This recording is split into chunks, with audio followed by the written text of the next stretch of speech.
Queridos, eu quero convidá-los, a gente vai fazer alguns sermões sobre os ensinos da criação. Alguns textos da Bíblia são mais importantes do que os outros. Então, por exemplo, os reformadores, eles falaram assim, olha, o recorte do texto bíblico é a pessoa de Jesus. Então, o texto mais importante são os evangelhos, porque revelam a pessoa de Jesus. Não é porque por algum outro motivo, é porque revela a pessoa de Jesus. E aí, nessa perspectiva, o Novo Testamento, o restante do Novo Testamento, também tem um impacto mais intenso, teologicamente, porque foi escrito a partir dos ensinos de Jesus. E no Antigo Testamento, a gente olha para o Antigo Testamento à luz de Jesus. Inclusive, isso está na declaração doutrinária da Convenção Batista Brasileira. A gente interpreta a Bíblia à luz de Jesus. Entende? É por isso que, interpretando à luz de Jesus, algumas coisas, apesar de estarem na Bíblia, a gente não segue. Então, a gente não faz restrição nenhuma à participação de mulheres aqui na frente. Mas a Bíblia faz restrição. A gente não impede pessoas que estejam com alguma lesão na pele de entrarem na igreja. Mas na Bíblia impediria. E por aí são vários outros exemplos, tá? Há vários outros exemplos. A gente interpreta a luz de Jesus. E aí, a partir de Jesus, a gente vê que tem alguns textos que ganham muita importância. Então, por exemplo, Jesus, quando ele fala sobre o divórcio, por exemplo, ele cita a criação. Ele cita o relato das origens, ali no capítulo 1 e capítulo 2, esses capítulos ganham uma importância muito grande na teologia. Jesus o toma como referencial para se pensar a relação entre um homem e uma mulher, sobre o divórcio e a sua separação. Ele não toma a lei, porque a lei já não teria uma característica aproximada ao que Jesus queria ensinar, porque já era um ensinamento já marcado como você resolve questão do pecado, porque a lei é isso, né? O pecado se instaurou, como que a gente resolve isso na vida prática? E aí Jesus toma assim, não, mas no princípio a intencionalidade de Deus era outra, e a intencionalidade de Deus ela fica expressa nesse texto da criação. Então, eu quero pensar e óbvio que eu não vou fazer alguma coisa tão exaustiva, mas eu quero pensar com os irmãos, primeiro sobre a perspectiva do relacionamento com Deus. Como que era pensado isso? Depois com a criação e depois interpessoal. E no interpessoal, certamente vai ser mais de um, porque tem algumas questões aqui que a gente não pode se furtar, como a relação homem-mulher, a questão da heterossexualidade e homossexualidade que apresenta aqui, a gente não deve se furtar a essa apresentação aqui, e uma questão geral das relações interpessoais. E aí, para a gente interpretar o texto, é fundamental que a gente entenda. O relato da criação está no capítulo 1 e capítulo 2, e é da queda no 13, da queda e suas consequências no 13 e 4. Tá? Nós temos dois relatos da criação, isso daí foi visto a exaustão na IBD, eu falo isso algumas vezes aqui de púlpito, né? A gente tem dois registros da criação, o primeiro registro do 1 ao 2:3 e o segundo registro da criação do 2:4 até o final do capítulo.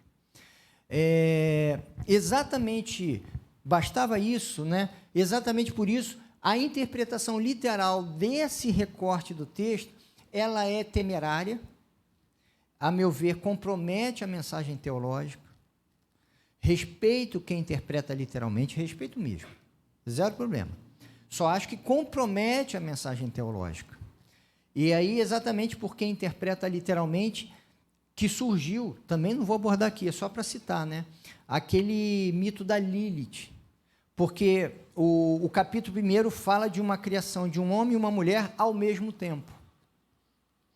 E no segundo capítulo, de uma mulher depois do homem criado. Aí, por conta disso, que surgiu a ideia de que a mulher do primeiro capítulo é a Lilith, que não se submeteu a Adão, e aí, por conta disso, Deus cria a outra, que é a Eva, para se submeter, porque há duas mulheres criadas, né, se formos pensar. No capítulo 1 é uma, no segundo capítulo é outra. Se for pensado literalmente. Mas, como a mensagem, a meu ver, não se extrai literalmente, o conteúdo teológico é riquíssimo, e Jesus se apropria desse conteúdo para falar e explicitar sobre o divórcio, tá? Então, para você ver como que isso é importante.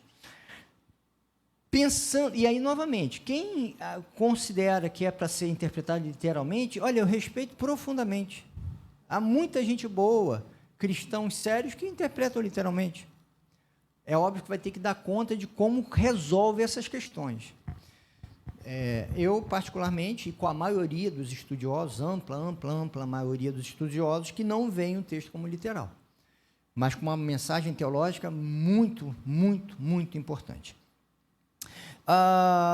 O relacionamento com Deus, que eu quero destacar alguns pontos aqui, é que Deus cria o homem com autonomia para criar. Nessa relação entre Deus e o homem, Deus não era aquele que faria todas as decisões, que assumiriam todas as funções, e o homem como aquele autômato, assim, aquele robozinho que vai executar as tarefas. Deus fala, faz isso, faz aquilo, e o homem executando. Não, o homem é criado com uma possibilidade, com uma capacidade criativa. No segundo relato da criação, no capítulo 2, verso 19, que depois que formou da terra todos os animais do campo e todas as aves do céu, o Senhor Deus os trouxe ao homem para ver como este lhe chamaria. E o nome que o homem desse a cada ser vivo, esse seria o seu nome. Percebe que Deus dá ao homem a capacidade criativa, dá ao homem tarefas criativas na existência. Na verdade, o desejo de Deus, conforme expresso no relato da criação, é que haja uma interação. Deus cria, orienta, e o homem assume responsabilidades de capacidades que lhes são atribuídas. No projeto divino, o homem vai poder criar. Com o pecado, aquela que era uma função criativa do homem, que era um trabalho junto com o cuidado do jardim, né? Que a gente vai ler o outro texto que fala sobre isso. Com o pecado, esse fazer criativo do homem se transforma num fazer reprodutivo. Quando você vai ver lá na queda, no capítulo 3, 17, a partir de 17, olha o que acontece com o fazer humano. E ao homem declarou, depois de pecar, visto que você deu ouvidos à sua mulher e comeu do fruto da árvore, da qual eu lhe ordenara que não comesse, maldita é a terra por sua causa, com sofrimento você se alimentará dela todos os dias da sua vida. Ela lhe dará espinhos e ervas daninhas, e você terá que alimentar-se das plantas do campo. Com o suor do seu rosto você comerá o seu pão, até que volte à terra, visto que dela foi tirado, porque você é pó, e ao pó voltará. Perceba que daquela função criativa de construir cultura, de pensar arte, de pensar as ações da vida, ele vai ter que se concentrar na manutenção, num fazer repetitivo, em que, ao invés de produzir, é para subsistir. E aí, na marca da relação com Deus, o desejo divino é que eu assuma criativamente, orientado por Ele, os aspectos da minha vida. Na decorrência do pecado, eu vou ficar orientado pelos objetivos os mais corriqueiros, os mais essenciais, de tal forma que eu vou prescindir dessa função criativa e dessa orientação divina. Por quê? Porque eu vou fazer o banal da existência, o óbvio da existência. Eu vou produzir com as minhas mãos, no suor dos meus braços, a minha subsistência, quando o desejo divino é que houvesse uma interação conduzido por Deus para eu criar. E aí me parece, meus amados, que se a gente não tomar cuidado, a nossa relação com Deus, ela fica muito orientada por essa objetividade do cotidiano, porque subsistir é muito difícil. É muito difícil. É difícil pagar conta, é difícil ter saúde, é difícil não brigar com as pessoas, é difícil. O básico da vida não é básico, é imenso, entende? De tal forma que a gente tende a estruturar a nossa relação com Deus nesse básico seco da existência. Quando o desejo de Deus é que a nossa relação seria nessa expansão criativa, da gente pensar, Senhor, sabe, como que é uma vida com mais liberdade, com mais alegria, com novas relações, com novas possibilidades. Não, a gente fica restringido ao basicão da vida. Não está errado isso, não. Porque em decorrência do pecado, a vida ficou muito difícil. Não era, mas ficou muito difícil. De tal forma que a gente despende a nossa energia, a maior energia da vida, para a subsistência, para o basicão da existência. E se você não tomar cuidado, você vai despender a sua maior energia espiritual para o basicão da relação com Deus. Que é o quê? Senhor, me abençoa para eu conseguir pagar minhas contas. Senhor, me abençoa para eu não ficar mais doente. Senhor, me abençoa para que eu consiga não brigar com a pessoa, que eu não me vingue. O basicão. Ao invés de desfrutar de relações mais aprofundadas com Deus. De perceber o amor dele na contemplação. Quem tem tempo para contemplar? Na contemplação, de perceber as possibilidades que a vida com Deus apresenta. Pode ver, 90% das suas orações, se não 100%, são do basicão da existência. Eu tenho que viver. E a gente concentra todo o nosso esforço espiritual para isso. Decorrência do pecado, porque antes tinha essa... Sabe, chega até depois falar, olha, tem um encontro com Deus, Deus chega na viração do dia, bate um papo, vai orientando, na tranquilidade, percebendo como que o ser humano pode ser mais. E a gente perde. Deus chega e fala assim, que olha, você, homem, vai cuidar do jardim. Vai cuidar do jardim, no capítulo 1, verso 26, diz assim, então disse Deus, façamos o homem à nossa imagem, conforme a nossa semelhança, domine ele sobre os peixes do mar, sobre as aves do céu, sobre os grandes animais e de toda a terra, e sobre todos os pequenos animais que se movem rente ao chão. o exercício do domínio sobre tudo. E no capítulo 2, no verso 15, diz: o Senhor, Deus, colocou o homem no jardim do Éden para cuidar dele e cultivá-lo. Perceba, há um domínio, um cuidado e cultivo.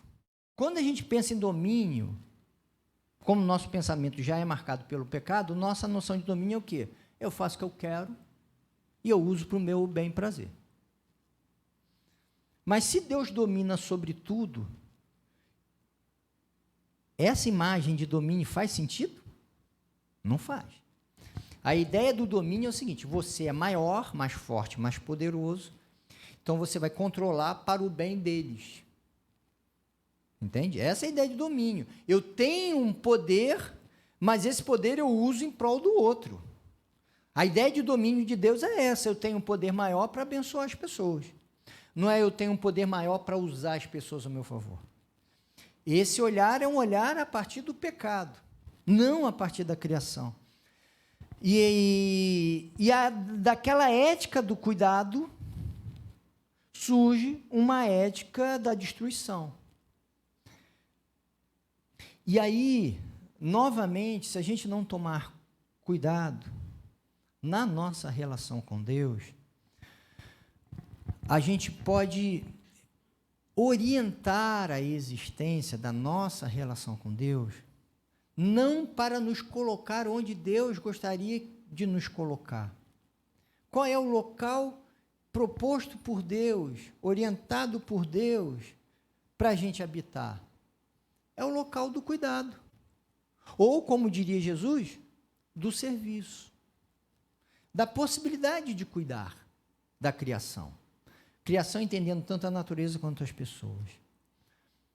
E se a gente não tomar cuidado, a nossa relação com Deus será orientada mais uma vez por um desvio.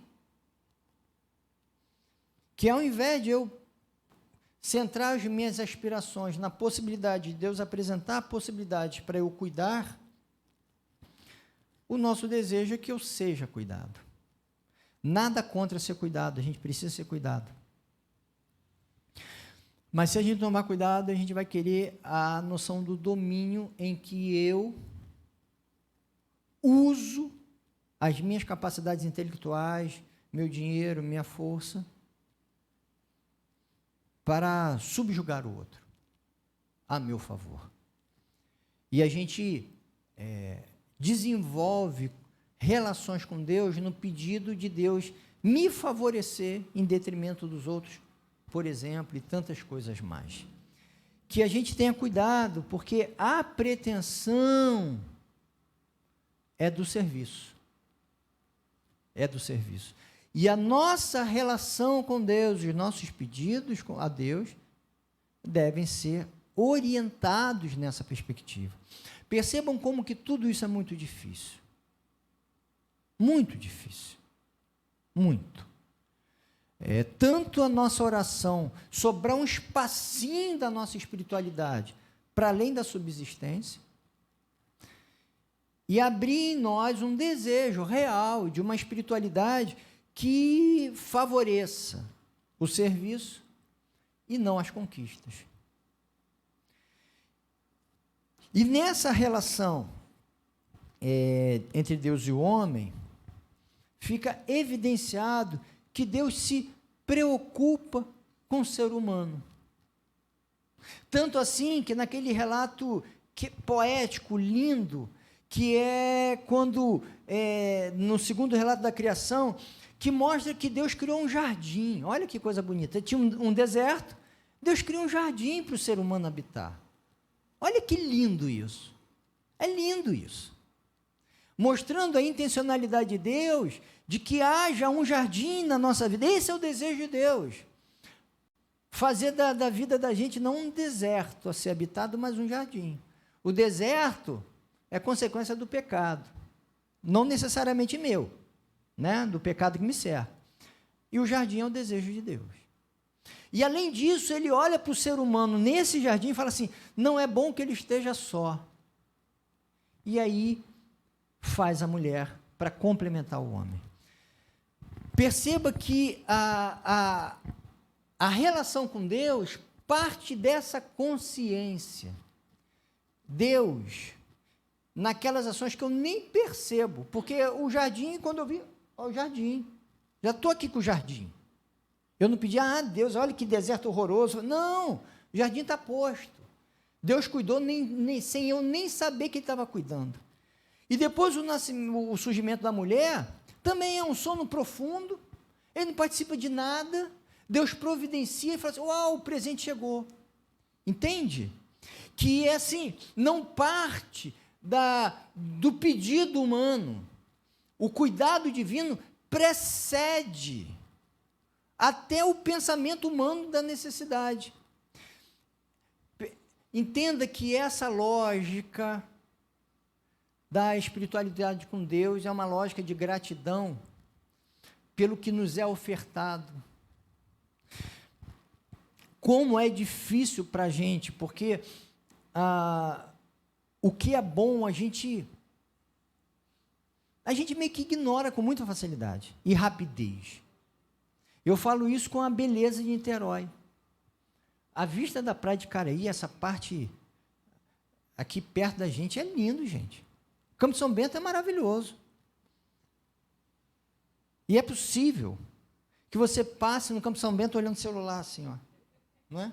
E que você passe na Praia de Caraí sem olhar para a praia. Aí você paga uma fortuna para ir para outro país e fala, olha que coisa linda. Eu não estou falando que não deva fazer essa viajar, é ótimo, e aproveitar as boas imagens dos outros países é muito bom. Mas como que a gente se habitua com o belo? E já não tem nem gratidão pelo belo da pessoa amada perto de você, das suas amizades, da tua saúde, da sua condição, de morar numa cidade que não está caindo bomba, de você estar numa localidade que não tem incursão de polícia e tráfico. Mas que coisa horrorosa é, mas tem gente que está vivendo essas coisas horrorosas. Que tem gente do seu lado que não quer te dar rasteira, ao contrário, quer te apoiar, e que por circunstâncias da vida você tem gente que te ama. Gente, é muita coisa para se agradecer. E se não tomar cuidado, a gente ignora isso. Na relação com Deus, de igual forma, a gente, se não tomar cuidado, a gente perde a dimensão da beleza de Deus nessa relação. Aí vem o pecado, e o que muda nisso? Muda que, olha só, Deus continua cuidando da gente, se preocupado com a gente. Só que ao invés de jardim, de boas companhias, surge, sabe o quê? O homem peca, ele fica com vergonha do corpo dele. Olha que coisa horrorosa. Se eu tenho vergonha do meu corpo, eu tenho um problema sério, porque eu carrego o meu corpo para onde eu vou. Eu não tenho que falar assim, não, estou com muita vergonha do meu corpo, vou deixar meu corpo aqui e vou para lá. Não tem jeito, o corpo me compõe. E o homem começou a sentir vergonha do corpo diante da mulher e de Deus. Sobrou ninguém. Nessa época não tinha espelho, ok. Depois que surge espelho, até de si tem. Percebe que é um terror isso. Aí Deus que cuida, fazendo o quê? Criando jardim, companheiro, cria o quê? Uma vestimenta de pele. Para dar conta da tolice humana. Cuida. Mas cuida não sobre uma vida mais bonita. É para dar conta das bizarrices nossas, entendeu? Sabe aquelas coisas que a gente tem, que parece criança mimada, que parece gente que não amadureceu? E eu não estou falando mal de ninguém não, porque eu estou me colocando junto. De gente que dá importância para o que não era para dar importância, que não consegue enxergar o fundamental. Enfim, da gente. Deus continua cuidando. Só que, ao invés de apontar um cuidado que remete a uma qualidade de vida muito bonita, relacional com Ele, com as pessoas e consigo, Deus continua cuidando. Mas para alguma coisa que, no fundo, é para dar conta do erro humano. Não é para deixar o ser humano melhor. Para o ser humano dar conta do que ele era para dar conta e não dá conta. Entende? Deus continua cuidando. Perceba que com o pecado, a beleza do relacionamento diminui. Eu espero, eu vou completar esse sermão hoje à noite e vou continuar com o cuidado da criação. Mas perceba, não existe a possibilidade da gente não ser pós-pecado. Não tem jeito. Quando fala de domínio, eu já penso assim, faz isso para mim, não é isso? Quando pensa em domínio, pessoal poderoso, faz isso, faz aquilo. Não é poderoso, olha, ele faz tudo pelos outros. A gente não pensa isso. Infelizmente. A gente, por mais que não queira, a gente gasta a maior parte do nosso tempo na subsistência. É a realidade da vida. Uma pena isso. Uma pena. Era para a gente ter mais tempo para ouvir música, para ver filme, para se encontrar com as pessoas, para ter oração calma, contemplando a praia de Caraí. Isso daí é um luxo na vida da gente. É uma pena. Decorrência do pecado. Ok, fazer o quê? É a vida. Então, não tem como a gente querer desenvolver uma espiritualidade sem o comprometimento do pecado. Não tem jeito. Mas que a gente identifique onde está a marca do pecado. E que a gente busque, ao máximo, uma espiritualidade com Deus que contemple a santidade e o projeto divino. O projeto divino que fez de você uma pessoa capaz de dar nome, de construir vida, orientado por Ele, mas construir vida. Você não é um ser que não sabe, você sabe sim, orientado por Ele.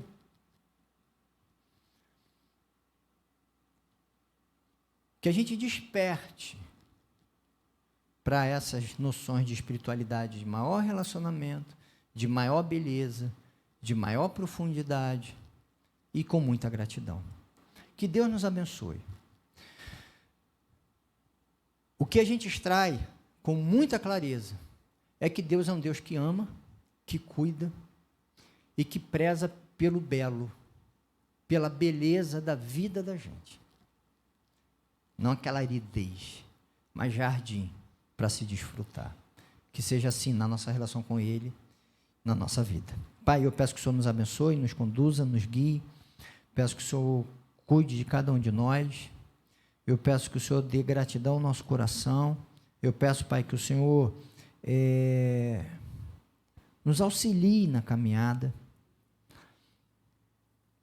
Peço e te agradeço pela vida da Leila, pela cirurgia dela. Peço pela recuperação e pela paz e a condução de toda a família, Deus. Peço pela cirurgia do seu João, que o Senhor abra as portas. E eu peço, Pai, que o Senhor nos dê a capacidade de enxergar no cotidiano da vida, com abertura na alma, de usufruir da Tua presença, Pai. Em nome de Jesus, Pai. Amém.